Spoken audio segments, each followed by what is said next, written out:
So for those of us who've been involved in the exploration group, which began last October, we set out over a period of 13 months to try to look at how our world really looks. We wanted to dig in deeply into various aspects of what it means to be a human on planet Earth. We looked at the notion of 2012, where we're going to be looking at the media, we're going to look at education, we look at the justice system, we looked at finances, we looked at agriculture, geoengineering. So we've taken 13 different topics, and I specifically chose this topic to be right in the middle. This is number 7. So there are 6 topics that preceded it, and 6 topics that come after it. And I positioned it right here for a specific purpose. Because as we began our exploration, I quoted a passage from the Gospel of Thomas, which is an extension of the one you normally find in Matthew's Gospel. In Matthew's Gospel, you hear the phrase, ask and you shall receive, seek and you shall find, knock, and the door will be open to you. But Thomas's Gospel has a much different articulation of that. In Thomas's Gospel, which is probably earlier than Matthew's, he says, if you seek, you will find. And if you find, you will be disturbed. And when you are disturbed, you will be in awe. And when you are in awe, you will reign. And when you reign, you will rest. And so according to Thomas's version, there are 6 stages to the process. There's seeking, finding, getting disturbed by what we find, then being in awe, then ruling, and then resting. So our exploration for the first 5 or 6, I think, has stirred up a lot of stuff for us. It's been very, very disturbing to find out often how the system really works. And some of the other topics we will discuss over the ensuing months will be disturbing. So I wanted specifically to build a break into the middle of it.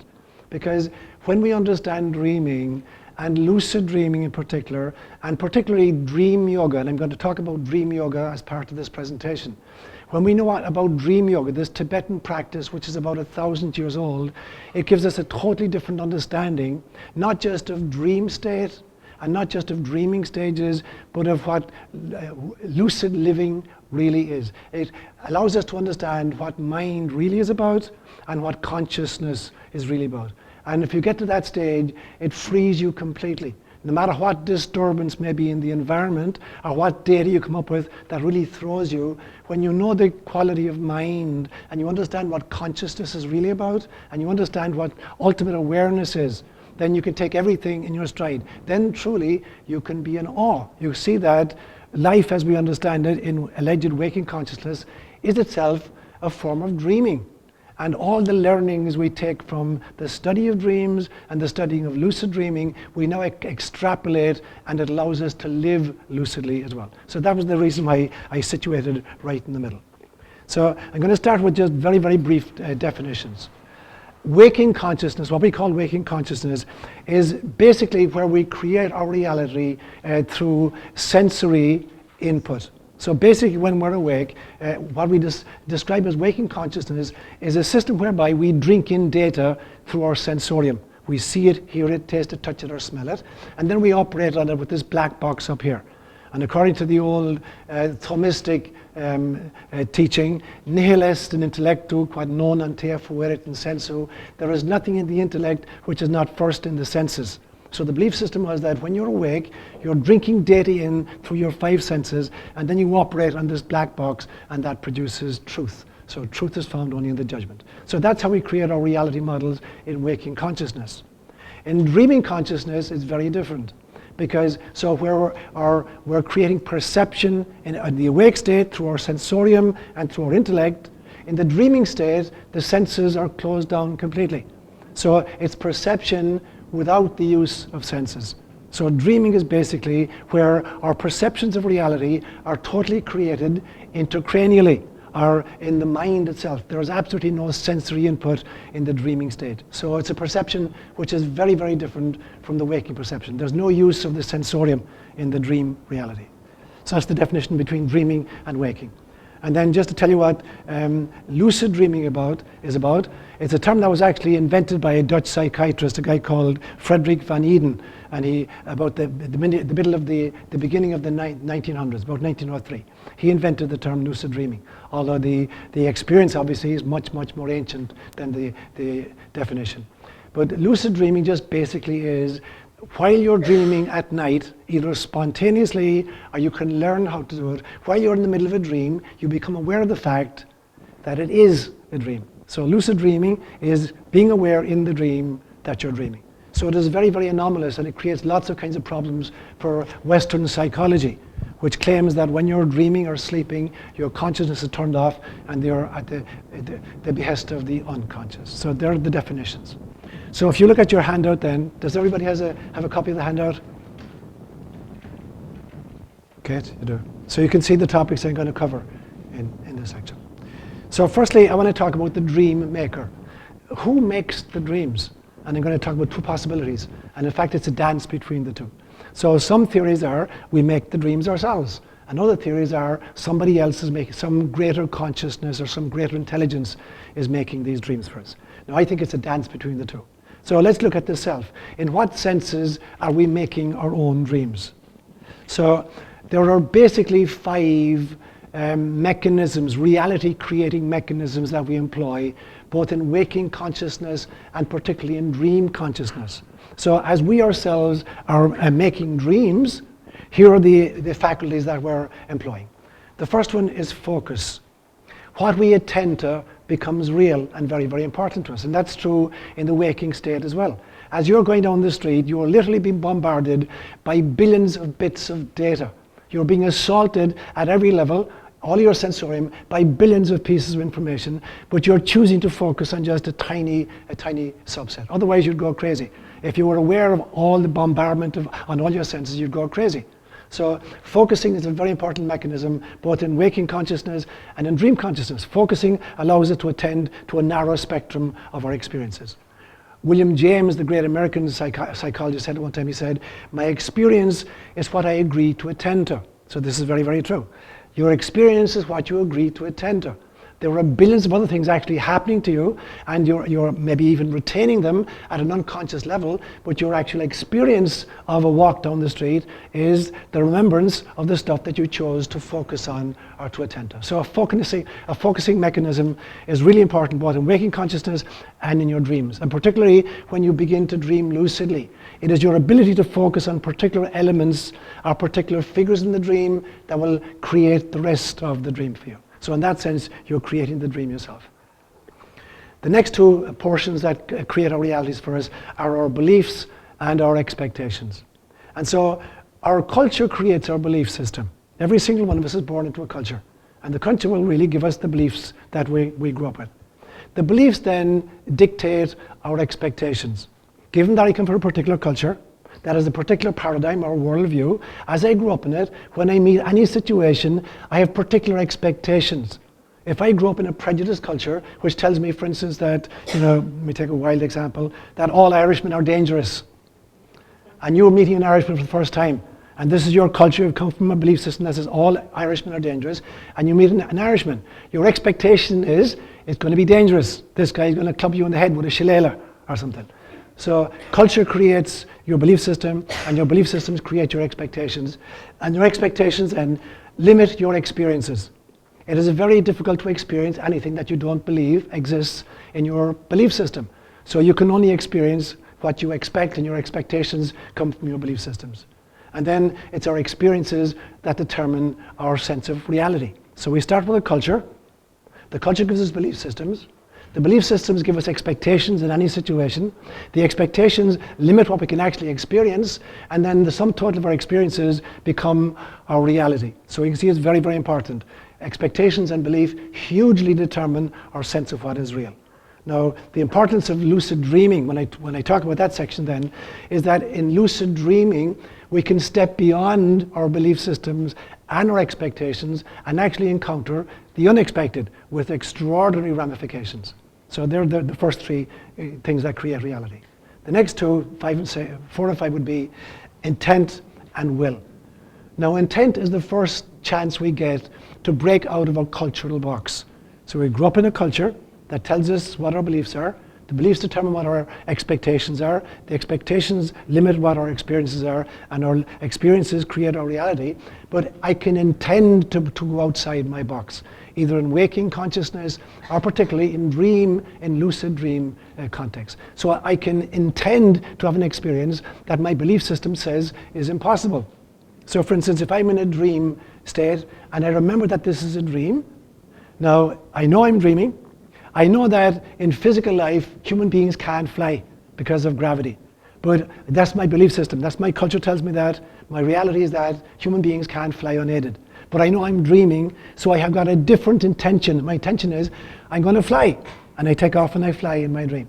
So intention is the first kind of chink in the box of our reality that allows us to imagine there might be something outside of our reality.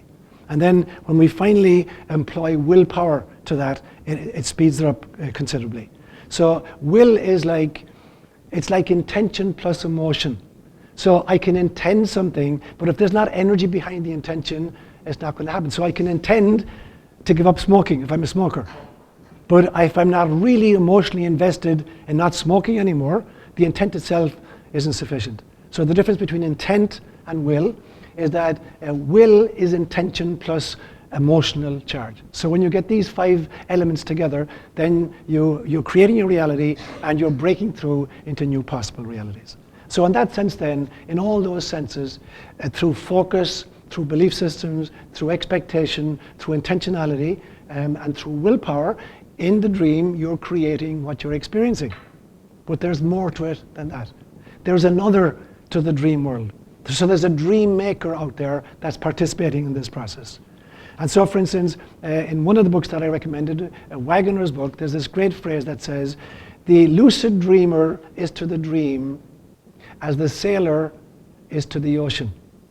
It would be a very foolish sailor that thinks that he controls the ocean. But a really good sailor can learn how to read the ocean and its tides and the winds, and the streams, the currents of it, and can use it and navigate to his destination. But he doesn't believe he's creating the ocean. So when you become really good at lucid dreaming, at some stage, you realize I'm not just creating all of this myself. I'm a sailor on the ocean of awareness. And by attending to stuff, focusing, intending, willing, etc., I can steer the ship. But the ocean is being created elsewhere. So there's another to this process. So what you find out often then in lucid dreaming, that you'll encounter characters, dream characters, some of whom may totally ignore your expectation. And so obviously, if you were creating this yourself, nothing in the dream could ignore you or contradict you or take issue with you. And so your expectation alone does not account for what happens in a lucid dream. It accounts for some of what happens, but it's not the totality of the picture. If I can encounter dream figures who have their own purpose and who can confront me and disagree with me, it must mean they're not coming from my psyche, so they're coming from elsewhere. So there must be a dream maker. And the title I gave to the talk, if you see on your sheet, says, "There is a dream dreaming us." And he came across this phrase from a bushman in the Kalahari. There's one of my favorite authors is a guy called Lawrence van der Post. And have you ever heard of him? Yeah, South African writer, great writer. He was raised by a bushman nanny, and a bushman learned Kung language and several other African languages, and he was raised by this woman. And he's walking through the bush one day with this little bushman, and they're watching their shadows on the ground. And the bushman said to him, he says, "This man up here is making that shadow down there. But someday, that shadow down there will make this man up here." So it's reversed. Because he said, there is a dream dreaming us. So we're not these autonomous creatures who are creating our own dreams. In some senses, we're the denizens in somebody else's dream. And I keep saying this to you again and again and again, that I believe that the ego is a dream, the life is a dream that the ego is having, and the ego is a dream that the soul is having, and the soul is a dream that spirit is having, and spirit is a dream that source, our God, is having. So we live within nested dreams. And this bushman got it. He said, there is a dream dreaming us. So when we think then about who's creating these great safaris of our night time, originally we may be forgiven for thinking we're doing it all ourselves. But the deeper you dig, the more you realize it's a dance between you and some other dream maker. So that's my first point then, who's the dream maker? So let's look then at the dream figures, the ones who populate our dreams, either lucid dreams or otherwise. So what you'll find when you start recording your dreams and you write them all down, you find sometimes that there are dream figures who do your bidding. You want them to do something and they do it. And especially in lucid dreaming, you seem to kind of control their movements.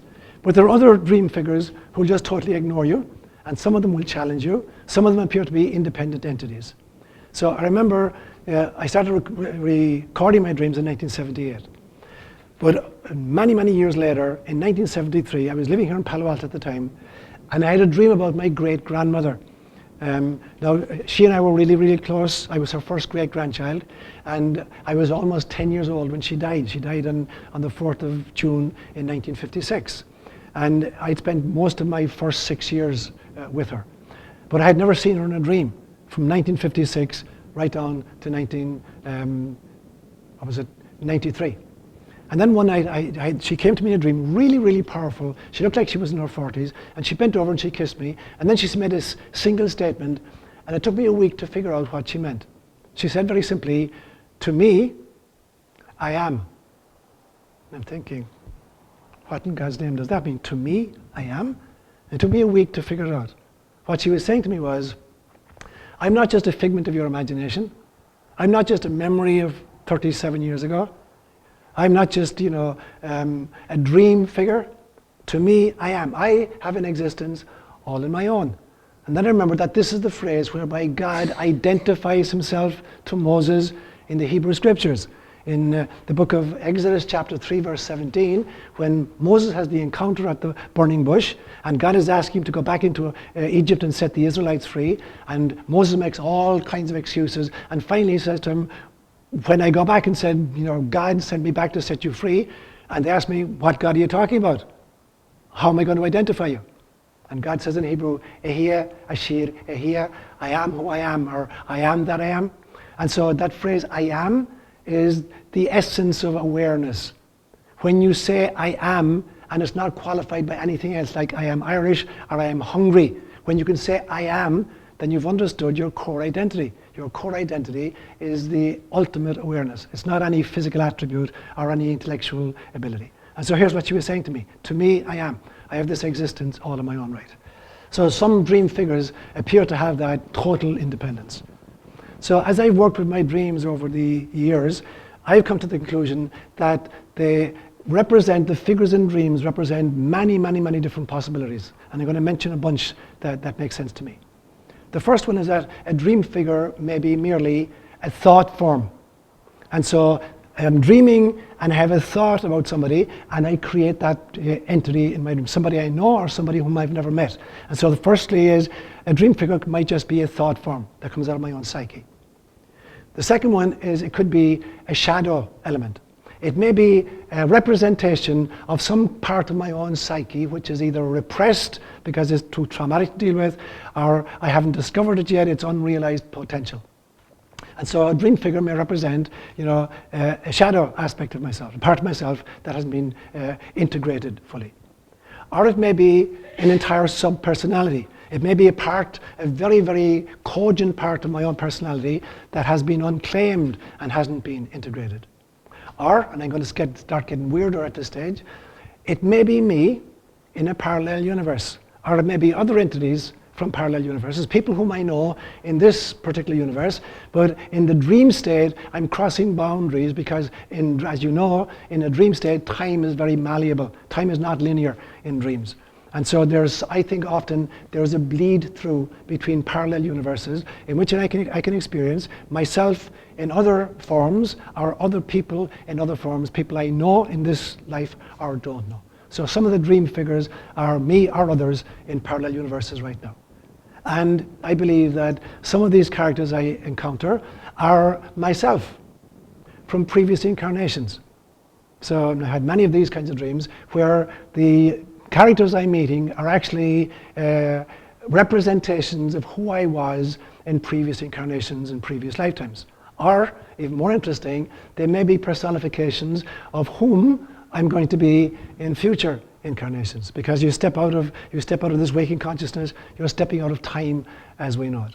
And so they may be characters representing my future incarnations or my past incarnations. Now all that bunch of stuff that's coming from inside me. But I think as well that some of the dream characters we encounter are not coming from inside me at all. They're coming from outside me. So here's a list of these guys. They could be archetypal energies from the collective unconscious of the human race itself. So there may be archetypal energies to which every single one of us has access, and they're personified in my dream so that for ease of dialogue. So they may be coming totally from outside me as an individual. Or they could be night travelers. Every single one of us, according to Hinduism, as we're sleeping at night and when we start dreaming, we inhabit a particular level of a body called the astral body, which allows us to travel. And there are no limitations to speed or place. And so there are lots of astral travelers out there. So it may well be that some particular night travelers come into my dreamscape, or I go into their dreamscape, so I'm encountering other people who are dreaming at the same time and traveling astrally, and we have encounters. That's a possibility from outside me. Or they may be discombobulated entities. I think that there are some souls who, when they're transitioning out of this physical spacesuit, they get lost. And they're fear-based or they're anger-based, and they're not yet able to find the light or to move towards the light, or even when it's presented to them, they don't want to go there. And they're kind of earthbound. They're addicted somehow to the character they used to be or the place they used to live in, and they're traveling in this astral space, and they can be encountered. And when you meet these guys, you know that. There's a really kind of a very confused, discombobulated energy about them. So these are dream figures you may encounter that coming from outside you. Or there may be deceased people visiting, like my grandmother, my great-grandmother in that dream.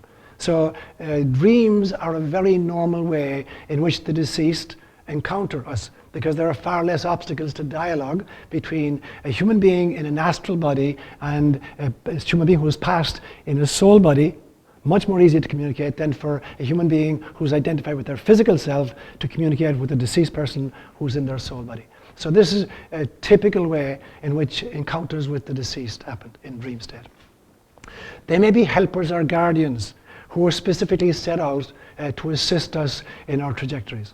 And according to Hinduism, actually there are two levels to the astral plane. There's the upper astral plane and the lower astral plane. The upper astral plane is inhabited by angelic beings, guides and mentor figures who are there to help us and assist us. And the lower astral realms are inhabited by discombobulated, discarnate entities. So if you're traveling at night, you'd have to be careful. Where do you want to hang out? Now, I have the last prayer I do at night, every night before I go to sleep, is I say, I now shut down my senses, I shut down my ego, I want to travel in the astral realm, being helped by mentors and guardians, and going to the assistance of any stranded entity according to my own ability. So I want to encounter both kinds. I want to try and help those who are stuck, and also I want to be assisted myself in my own growth. So it may be those characters. So there's lots of different possibilities to explain the figures that you're going to encounter in a dream state.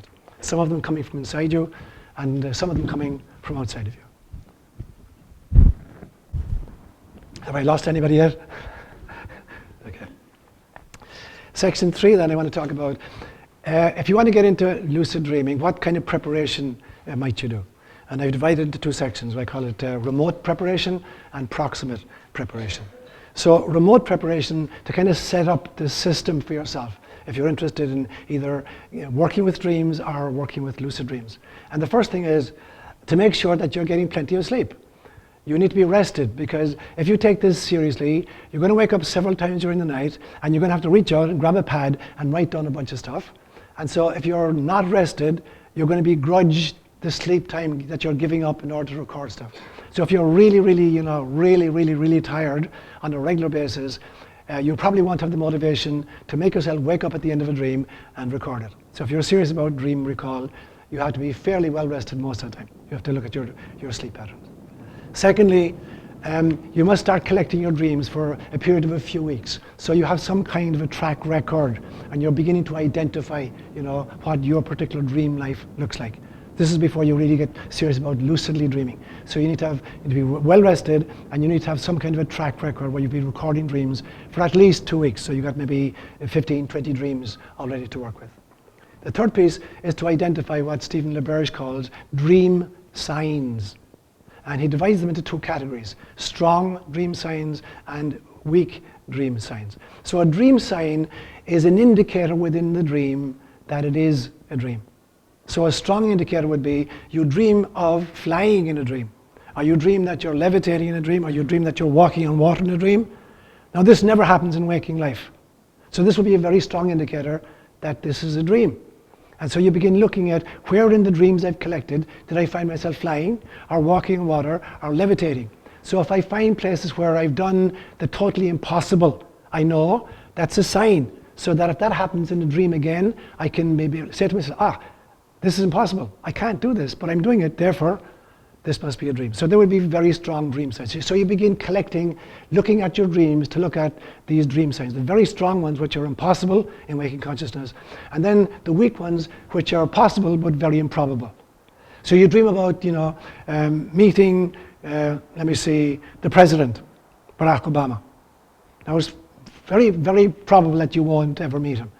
But you find that in your dream, you meet him once a month, you meet him in your dreams. So this is a very, very probable that you're dreaming if this is happening. Or you find lots of money on the street. All of a sudden you look down and there's a whole bunch of money, and you start stuffing your pockets with it. Now that could happen in waking consciousness, but it's very unlikely. So when you start collecting your dreams, you begin to identify things that very, very probably or very definitely only happen in a dream state. And armed with those dream signs, now as you dream at night and one of these happens again, and you created your list, you begin to say, oh my God, I'm flying. This must be a dream. Therefore, I'm going to wake myself up. So the remote preparation is about identifying what your dream signs might be.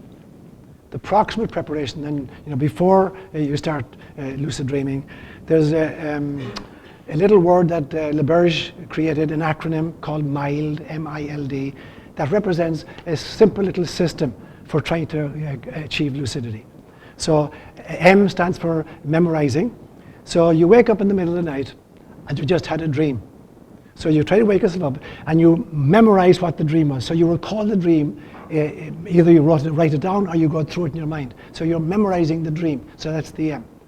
The second one is to say, I intend, I is for intend. When I go back to sleep, I intend to have a lucid dream. So I've memorized the dream I just came out of. Now I intend to have a lucid dream when I go back to sleep. But before I go back to sleep, I'm going to revisit the last dream, the one that I just worked from, and see, were there any dream signs in it? Were there any places in the dream I just came out of where I was flying, or finding water, money in the street, or meeting Barack Obama? And I said, so if that happens again, I'll use that as a cue to realize I'm lucid. And so this is about reworking the dream you just came out of. And then D stands for go back to sleep and do it. So do that thing. One other thing that seems to be really powerful is called sleep interruption. If you normally wake up at, let's say, 7 o'clock in the morning, you set your alarm for 7. What they tell us is that if you set your alarm for 5 and wake yourself up and record whatever dreams you've had in the night, and look at your dream signs and stay up for about 30 minutes or 35 minutes and then go back to sleep, you are much, much more likely to have a lucid dream. They reckon in one study said 15 to 20 times more likely to have a lucid dream if you have interrupted sleep with a significant period of being awake later on in the night, because the dreams get longer in the course of the night. The first dreams of the night only last about 5 minutes. The last dreams of the night can go up to about 50 minutes. So you're much more likely to encounter lucidity in the end of the night's dreaming than you are in the beginning of the night's dreaming. So that's what the preparation looks like. Section 4, how then to dream lucidly. So the first thing is called reality checking. And this was created by a scientist called Tolle, who would ask himself regularly throughout the day, am I dreaming now? So by regularly throughout the day, say, am I dreaming? And checking it out. The reality check is, if I'm dreaming, and if I push my hand against this, I'll go right through it. Or I'll just walk straight through this bench. If I'm dreaming, I can do that, because I don't have a physical body. If I'm awake, I'm not able to do that. So if I ask myself during the day many, many, many, many times, am I dreaming? I say, let me check. And I start trying to push my finger through the desk and it won't go. I say, no, I'm not dreaming, I'm awake. But what am I doing? I'm doing this regular checking, so that it becomes second nature to me to ask in any state of consciousness, am I dreaming? And if at one stage I asked myself the question, am I dreaming? And I tested out, I put my finger through a wall, then I know I'm dreaming. So the first lucid dream I had and trying to have was last year in June when I was home in Ireland. And I'd been reading this material then. And at one stage, I'm walking up a very steep mountain, and there's a woman walking up behind me, and she's wearing this rainbow jacket, just like the one Kathleen wears sometimes. And I look around at her, and there's a friend of mine called Palo DeLevitt, who lived in North Carolina. She was working in Duke University. And I look at her, and then I think, all of a sudden, Palo died of cancer a year ago. And I said, bingo, she's not here. I'm dreaming. And so I used that, and I said, well, maybe sure I'm dreaming. And I went over to the rock face, and I put my hand right through it, and it disappeared right into the rock. And I said, all right, now I know I'm dreaming. Now I'm going to start flying. And I took off and I flew. So making this statement many times during waking consciousness, am I dreaming or not, and testing it, grounds me in the realization I'm not dreaming, I'm awake, but also it creates, kind of a chant that I can repeat even when I'm sleeping. And if I say this in my sleep, and I say, am I dreaming? Let me test it. Let me put my hand through the rock. And it goes through the rock. Then I know, wow, I'm dreaming. So now I'm lucid. Now I can do whatever I want. So reality check is a very interesting technique to employ. The second piece is obviously then maintaining lucidity. And it is very easy for initial dreamers to lose lucidity rather quickly. So when we get really excited, if you get really excited really quickly in a lucid dream, it dissolves immediately and you go back down just to ordinary dreaming. So it's like, one phrase I've seen is like you're playing poker and you've been dealt this ideal hand, but you're playing with a whole group of sharks who are reading body language and stuff. So you want to look at your hand, be elated inside, but not show it, so as to be able to play your hand properly. So that's lucid dreaming around excited. If you get too excited too quickly, it dissolves back into a normal dream state. Now there are a few techniques that have been discovered that allow you to maintain lucidity once you become aware of it. One of them, according to Castaneda, was to look at your hand. If the lucidity is beginning to fail and you look at your hand, it somehow brings you back into dream space. Or Stephen LaBerge has a technique where you spin, literally like a whirling dervish. And if you spin, you will maintain lucidity. And sometimes it changes the dream state itself. And are regularly repeating, this is a dream, this is a dream. So once you've attained lucidity, you want to keep it by not getting too excited, by watching your hands, by spinning, or by repeating to yourself, this is a dream, this is a dream. So if you keep repeating it, you'll keep the dream lucid. Number 5, the stages of lucid dreaming. And this is as you make progress from where I am at stage 1 to where Peter is at stage 5. So stage 1 is about just staying lucid. So you've managed to achieve lucidity in a dream. The object of the exercise at stage 1 is just to achieve and maintain lucidity. So what you're doing with it is trying to keep away attractions and distractions that are getting you so sucked into the action that you're not aware anymore that you're dreaming. If you got really excited by the action of the dream, very quickly, it just goes back to being an ordinary dream, just as in life. If we get really excited about the storyline of our lives, we forget to be aware. And this leads us to all kinds of problems. So this extrapolates a lot into waking consciousness. If we get so invested in the storyline of our lives, very often we get sucked into all kinds of distractions and we begin to think that everybody's out to get us and we're victims or whatever the story happens to be. So it's very important to detach from the storyline and to try to somehow hang out with the awareness. But stage 1 is about just batting out of my consciousness the attractors and the distractors. Stage 2 is about manipulating the dream environment. This is where belief and expectation come in. So now I'm developing the skills. I'm learning maybe how to fly, or I'm learning how to manifest stuff in the dream. So I'm playing around with the skill set of manifestation. That's stage 2. Stage 3 is I now begin to experiment with some stuff, some really cool stuff. I'm not just interested in flying anymore, but I'm interested in doing experimentation. Like, for instance, could I visit my brother in Ireland, Seamus, and see what is he doing? And then phone him next day and say, I was in your house at 4 o'clock in the morning and I saw you doing X or Y or whatever. Was that true? And he can report back, yeah, it was true or wasn't true. So you can do a whole bunch of experimentation on psychic phenomena and mutual dreaming, stuff like that. Stage 4 is you become aware of the dreamer. Now the first part, you're still invested in yourself, in the self that's creating the dream. In stage 4, you become aware that there's a greater awareness beyond you.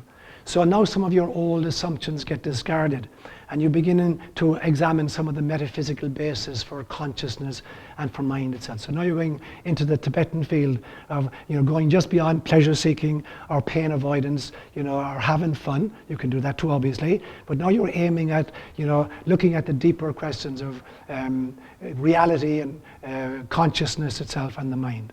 And stage 5 then is becoming awareness. There's an identification happens in which you discard completely. It's like all realities are seen to be just levels of the dream. And what you want to try to identify is, you want to identify with the awareness itself, or you can call it God or source or whatever word you want to give to it. And so when all the characters have dissolved, there's only awareness left. And that's the ultimate objective of lucid dreaming from a kind of a Tibetan perspective. That's stage 5. Number 6 then, suppose then that you manage to kind of become adept or semi-adept at lucid dreaming. What are some of the applications to which you might apply it? So I'm going to talk about a bunch of them, psychological ones. I'm going to deal with nightmares particularly, and then look at some special applications. So psychologically, in ordinary dreaming even, you can use dreams for some of these psychological purposes. But it's really speeded up if you learn to dream lucidly. And so, for instance, anxiety reduction. That's a really powerful application of lucid dreaming. So Stephen LaBerge reports that 60% of people's dreams, when people report their dreams, about 60% of our dreams are anxiety dreams. But what he found himself, when he started working with lucidity, over the course of 3 years, his own anxiety dreams went from 60% of them down to less than 1% of them. And so by addressing the anxiety within the lucid dream, so there's a situation in which, I am in an uncomfortable position, and instead of, just being subject to it, I can face it, dialogue with it, ask it, what does it represent? What is it coming to teach me? Is there something I can do to help it? And by creating this dialogue, since it's a thought form, possibly coming from my own shadow material, I can resolve it internally very, very easily. So my anxiety dreams go down from 60% to 1%. So that's a huge application psychologically. The other one is to resolve conflicts. So if I become aware in a dream that I'm encountering somebody that I have issues with in waking life, then I can use the dream space, the lucidity of the dream, to dialogue with them in a very non-threatening manner, and figure out, what's their perspective and what is the issue here. And then when I wake, I can extrapolate that into waking consciousness by reframing every issue and every relationship on the basis of what I've learned from the dream dialogue. So it's a very powerful way of resolving conflicts. Thirdly, creative problem solving. So many great scientific breakthroughs have happened in dreams. So for instance, Mendeleev, who created the periodic table of elements, he reports that he actually downloaded the entire table exactly as well. He made one mistake in the whole table. He got the whole thing in his head, and he rushed out, woke himself up, rushed out, and created the grid, and put all the elements in, and then subsequently found out only a single one turned out subsequently to being in the wrong position. So he got that insight in a dream. The benzyne ring, Kekule, the great German scientist who discovered the benzyne ring, he was for years and years and years working, trying to figure out what the format of the benzyne molecule was. He couldn't figure it out. And he was on a bus one day traveling in Germany, and he fell asleep on the bus and he had a dream. And in the dream he saw a snake biting its own tail, like this. And he woke up immediately and he figured out that's how the molecule is. It's a molecule that bites its own tail. So that he discovered this one. The Elias Howe in 1844, the guy who created the sewing machine, he'd been for years and years and years trying to figure out how to make a sewing machine work. He couldn't figure it out. But in the dream, he saw that he needed to make the hole at the other end of the needle. So normally when you're sewing, you've got your hole at the thick end of the needle, and you're sewing with the narrow end of the needle. In his dream, he saw that he needed to have the hole at the other end of the needle, and that was the breakthrough that created the machine. One of my favorites is Jack Nicklaus. Was going through a great slump in his golf career at one stage, and he said he would be really happy some days if he came in with a 78. And then one night he had a dream, and in the dream he was shown that his particular technique in his swing was wrong, and there was another technique demonstrated within the dream. And he came back out the next day and he shot a 67 in a major competition, and he was asked by the interviewer, how come this slump that's gone on for months suddenly changed? And he said, I'm really embarrassed. I was shown a new swing in my dream last night. It was deadly serious. So discoveries happen in our dream state. Handicaps. People, for instance, let's say somebody is involved in a serious auto accident and they're paraplegic as a result of it. And so as far as physical mobility is concerned, there is none. They can't walk, they can't swim, they can't do anything. In their dream state, they can do all of these things. So somebody can have the experience of swimming, walking, making love, all of these things as a paraplegic, where it's not possible in waking consciousness. So there's a state of being which they have the same thrills and the same excitement of being able to do all these kinds of things. So there's extraordinary healing potential there. And then unfinished business. There may be, loved ones of ours who have died.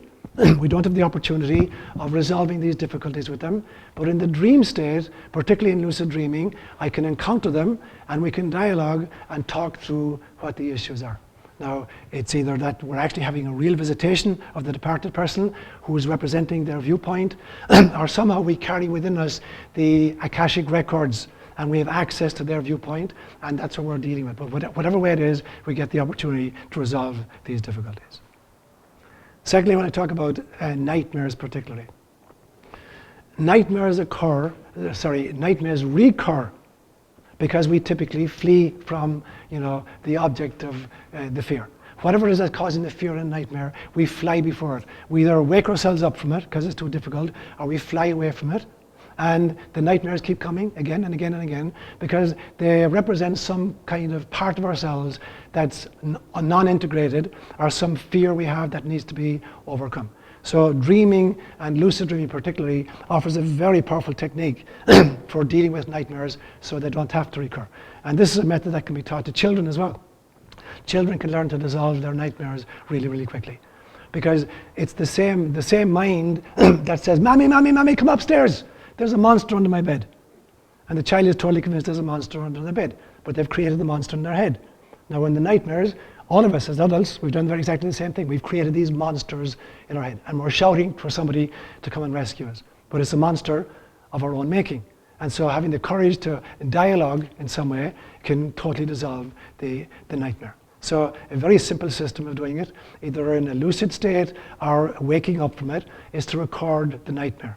Write it down. Look at particular parts of the nightmare to see what were the influential points of this nightmare. Where, if I could have intervened, would it have made a difference? And I begin to identify what were the places in the nightmare where I could have done something different. And what would I have done differently? Instead of running away from what would I have done differently? And so now I begin to imagine, even if I'm awake, I begin to imagine, okay, at that point there, that would have been a good place to intervene. And I should have said X, or I should have done Y. And now you try that on, in your imagination or in the lucid state, and you find out it worked or it didn't work. And so you try something else until you find out what resolves the nightmare or this creature that was following you. And all of a sudden it collapses and it becomes your friend. And you begin to realize it was a part of you that needed to be recognized, and integrated. So that's nightmares.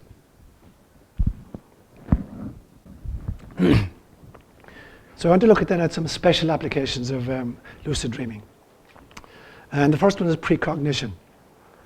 Precognition is the ability not really to foretell the future, but to foretell the probable outcome of present data. So I don't believe there is any such thing as the future, if by the future I mean the determined, inevitable result of today. I believe the future is totally malleable, and that the future is created by the sum of the choices of all the players. So that the outcome, the present moment in fact, is the deliberate, conscious, inevitable, logical outcome of all the decisions made by all the players yesterday. So the world we inhabit is not an accident, it's not bad luck or good luck, it's the inevitable, logical, consistent outcome of all the choices that all the players made yesterday. And tomorrow will be the inevitable, logical, consistent outcome of all the choices that all the players make today. So the future is literally in our hands. The best way to predict the future is to create it. Yeah?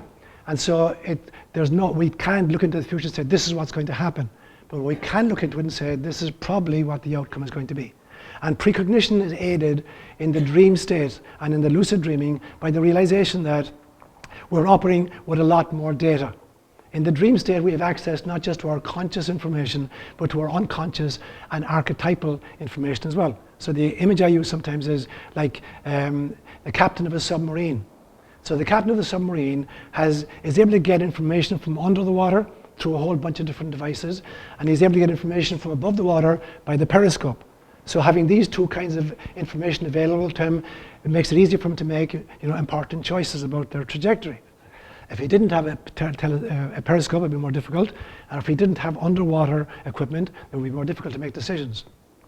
So the dream maker or the unconscious is like the body of the submarine with all its equipment. And the consciousness is like the periscope that goes above the water looking at what's up there.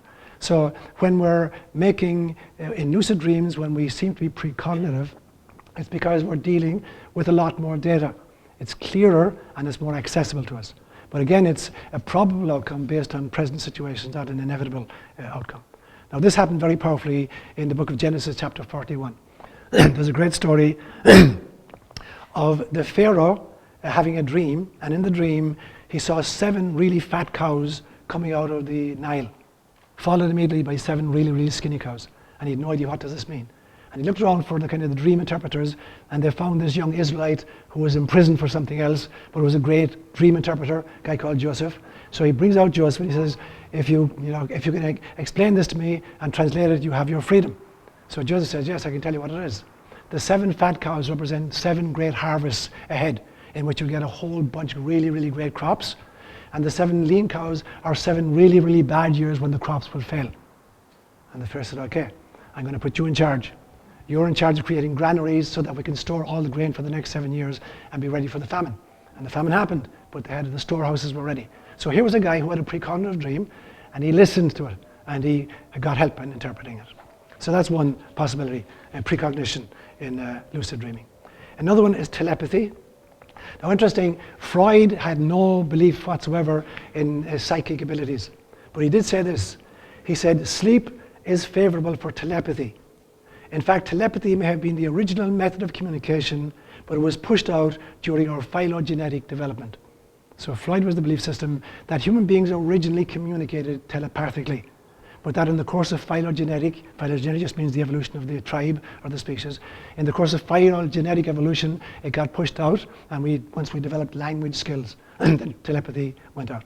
And there are reports, for instance, that among the Aboriginal peoples of Australia, that they still use telepathy to communicate with each other. Number 3, a third, is that me or you? No, it's a wheelbarrow. Okay. A third possibility, a particular application, is meeting the deceased. And it can happen either spontaneously or it can be generated from our side. So I told you 2 of these occasions already. One with my great-grandmother, where she said to me I am, and the other with my friend Palo, who appeared spontaneously in the dream and cued me into lucidity for the first time. Now, meeting the deceased in dreams and in lucidity may in fact have been the origin of religion, or most religions. And it may have been the origin of belief in life after death. So encounters with the deceased will account for the origin of religions and the origin of the belief system in life after death. Now, as well as that, if you encounter a dream figure who's dead, and you know that they're dead, this is a very, very quick key to becoming lucid in the dream. So you meet somebody in a dream, and the person is dead, and some part of you knows it's dead. If you recognize that they're dead, that can immediately wake you up in the dream so that you become lucid. So it's a great way to both achieve lucidity and then interact with that person.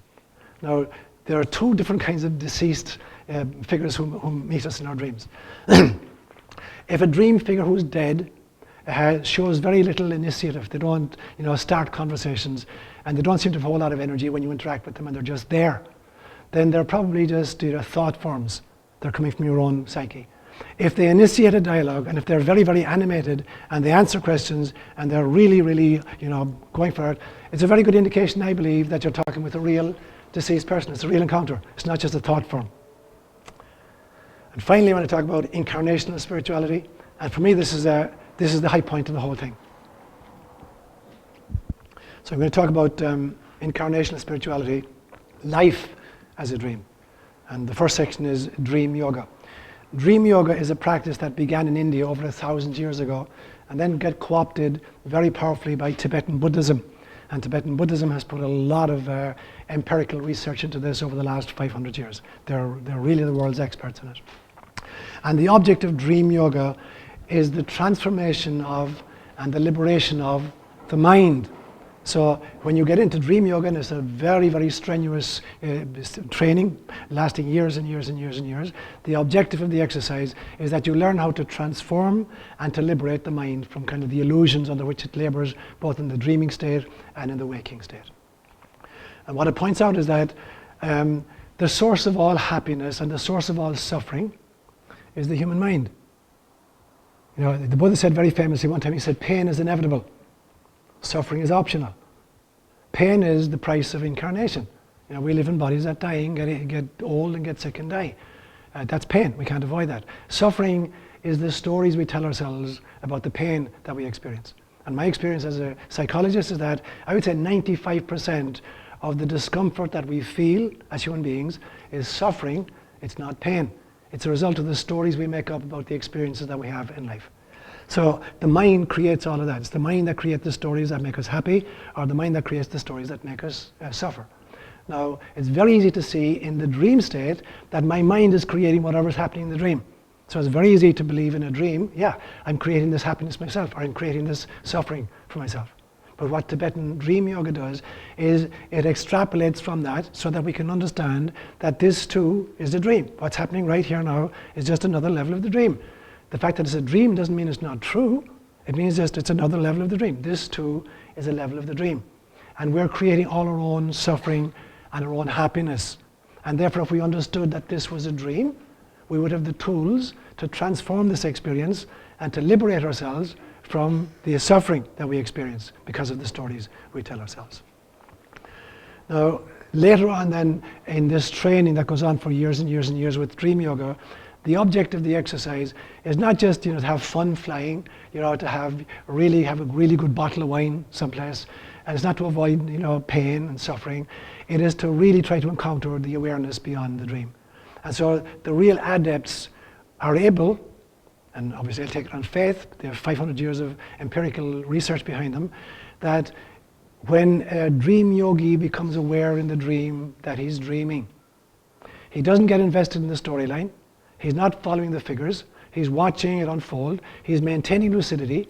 And when the dream ends, he continues to maintain lucidity. Now there are no images left anymore. There's no thought forms left anymore. There is no thingness. And he's still lucid. And he can either wait for the dream to end to achieve that possibility, or he can actually dissolve the dream. If the dream is happening, he realizes it's a dream. You know, I'm creating most of this myself. I choose to dissolve the dream, so there's no form whatsoever to it. There are no images, there's no dialogue, there's no mental form whatsoever, there's no thingness, but there's total lucidity still left. And that's the object of the exercise, to achieve that kind of lucidity, so that in dreamless sleep, you're still totally aware. So there's this extraordinary awareness, the dream maker self, that's left. So it's a kind of, it's a mind that's totally depopulated. There is no thing in the mind, which is in some senses, the definition of source, the no-thingness out of which everything arises. Because out of this no-thingness, all form comes. And the Buddha would say very powerfully, emptiness is form. Form is emptiness. So at the core of all form is the emptiness out of which it came, and emptiness is the womb out of which all forms can be birthed.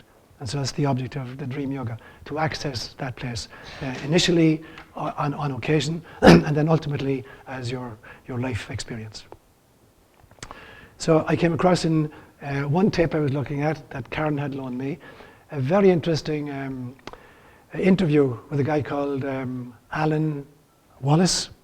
Have any of you seen that tape? Yeah, I would really recommend that you look at it. There's a tape with a whole bunch of stuff in it, but there's one interview with him which lasts about, I think, maybe 33 minutes. It's an excellent thing. And he was a professor down in UC Santa Barbara for years and got thrown off the faculty because of his thinking, but has an institute, brilliant man, and is an adept at Tibetan dream yoga. So here was the analysis he did, and the kind of the comparison between lucid dreaming and dream yoga. So between the modern scientific system of lucid dreaming and the ancient Buddhist system of dream yoga. Here's what he had to say about it. So dream yoga is about 1,000 years old. Lucid dreaming is about 30 years old. So he says there are lots of similarities, but there are some significant differences. So the lucid dreamer and the lucid dreaming is much simpler than dream yoga. It's scientific. It's available to non-meditators.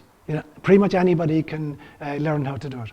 And you don't have to be living a contemplative life or be a monk in a monastery. So the beauty of lucid dreaming is that anybody in the world, who's not a full-time contemplative, and is not even a meditator, can have access to this kind of material.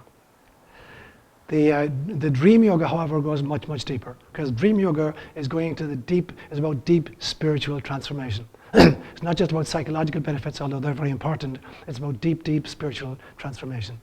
It's about gaining insights into the very nature of consciousness itself.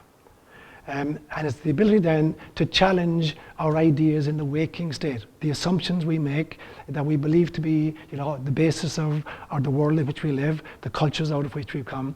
We begin to challenge these, because if we've accessed ultimate consciousness and total awareness, we begin to see that every culture is just based on a set of largely unproven assumptions, which are different in different cultures.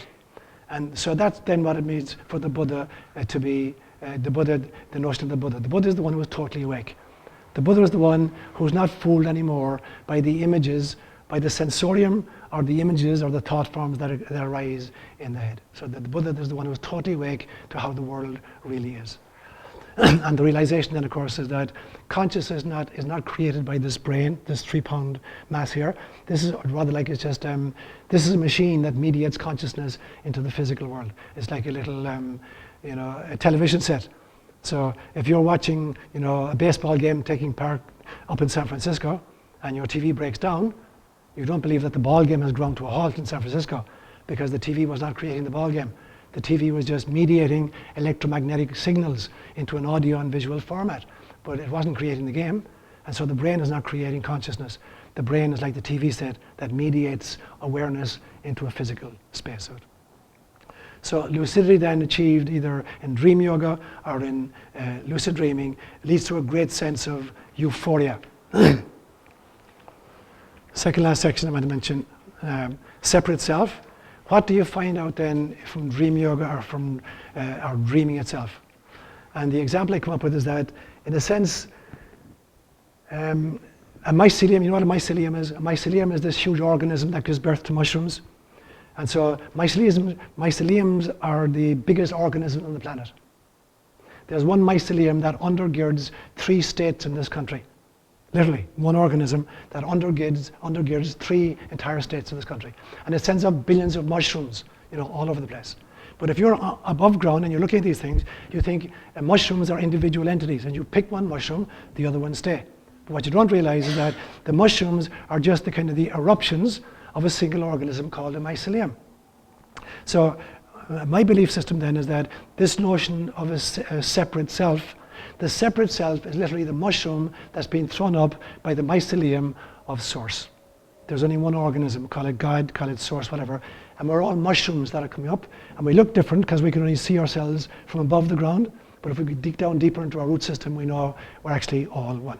So the self does not exist as an ontological, discrete entity. It does not exist. But the sense of self is very, very important for an incarnational experience. If we didn't have a core to this, incarnational experience, we couldn't tie our shoelaces or pay our taxes or stop at red lights. So we need a sense of separate self in order to operate on this particular physical plane. That's the space that we need for this planet. But that is not who we are, any more than Neil Armstrong was the suit that he was in when he landed on the moon. It was just something he needed for a particular environment. And this is what you need for this particular environment. But this is not who you are.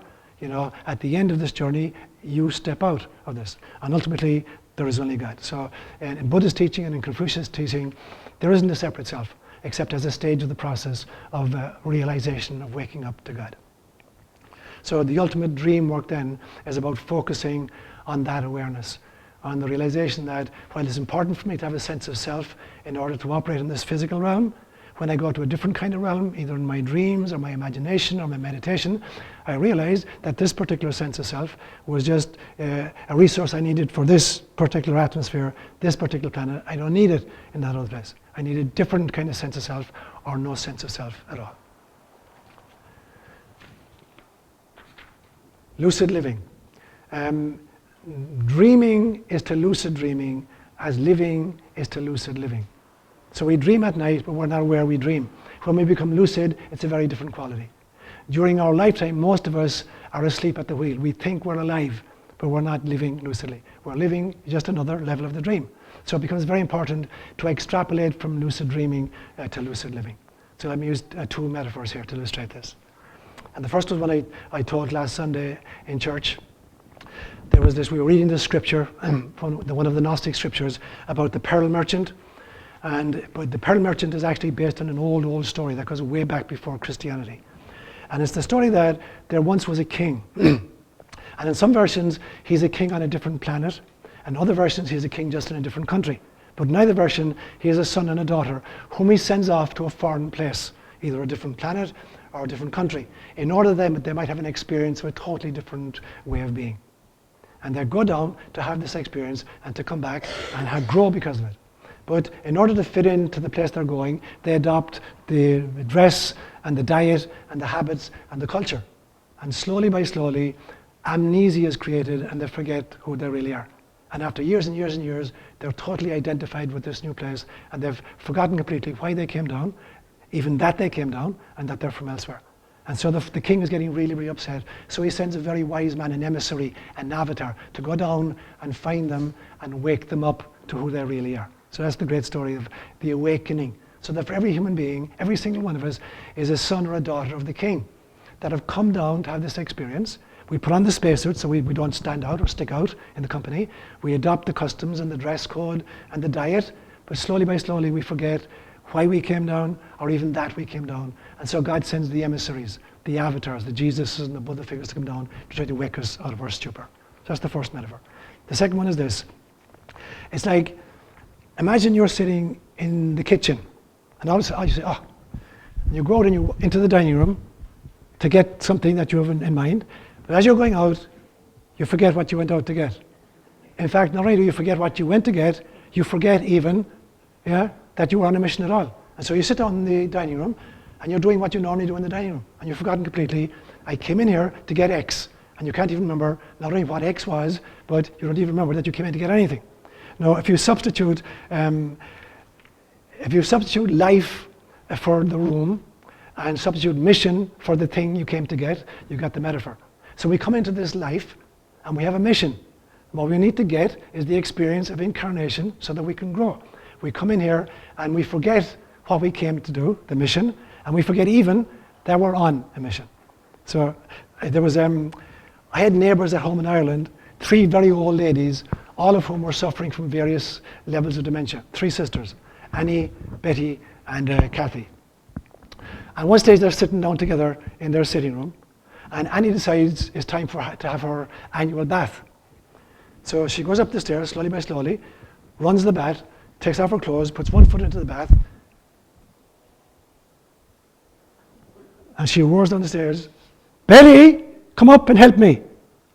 I can't remember, was I getting into the bath or getting out of the bath? So Betty's downstairs and Betty is reading. Betty says, oh, God, damn Betty. So she walks up the stairs and there's a long way up and she's puffing and panting. And she gets to the corridor in the middle of the stairs and says,